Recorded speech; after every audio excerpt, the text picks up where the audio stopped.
হল প্রশাসনের কাছে আমরা জিজ্ঞেস করেছি, আমরা অনুমতি নিয়েছি, আমরা বলেছি যে আদৌ খাবার দেওয়া যাবে কি না।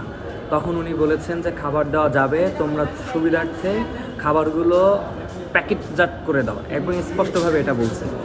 এই বিষয়টাতে এমন না যে হচ্ছে এখন বললাম আমি তাৎক্ষণিক হয়ে করলাম, উনি জানিয়েছে এটা সকালবেলায়, আমরা সকাল থেকে প্রিপারেশন নিয়েছি। যখন আমাদের একবারে পজিশন মিটিং শেষ পর্যায়ে তখন জানানো হলো যে খাবার দেওয়া যাবে না। তাহলে আমরা এতগুলো খাবার কি নষ্ট করবো, ফালাই দেবো? তো এটা না করে আমরা বলেছি যে আমরা চেষ্টা করেছি যে আপনারা এত কষ্ট করে আমাদের কথা শুনেছেন পজিশন মিটিংয়ে, আপনাদের জন্য সৌজন্যবোধের খাতিরে আমাদেরকে কিছু আপনাদের আপ্যায়ন করা উচিত ছিল। আমরা চেষ্টাও করেছি অনুমতি সাপেক্ষে। তো সেই চেষ্টা সাপেক্ষে আমরা এখন আয়োজনও করেছি, কিন্তু শেষ মুহূর্তে নির্বাচন কমিশন থেকে বাধা আসছে। তো আমরা খাবারগুলো নষ্ট করতে চাই না, আমরা ক্যাফেটেরিয়ায় রেখে দিয়েছি। যদি কারো মনে হয় খাবারগুলো নষ্ট না করে গ্রহণ করা উচিত, তারা গ্রহণ করবে। আমরা এমনও দেখেছি যে শিক্ষার্থীরা সবাই নিয়ে গিয়েছে, এবং ওইখানে কিছু শর্টেজও ছিল, যেটা পরবর্তীতে আমরা আর সার্ভ করিনি। যে এখানে নির্বাচন কমিশনের সঙ্গে হল প্রশাসনের একটা বিশাল কমিউনিকেশনে ঘাটতি আছে। না হলে শুরু থেকেই হল প্রভোস্ট আমাদের বলছে যে প্যানেলের সবাই হচ্ছে যে হলে ঢুকতে পারবে। কারণ হচ্ছে এই কারণে আবেদনটা ওনাকেই দেওয়া।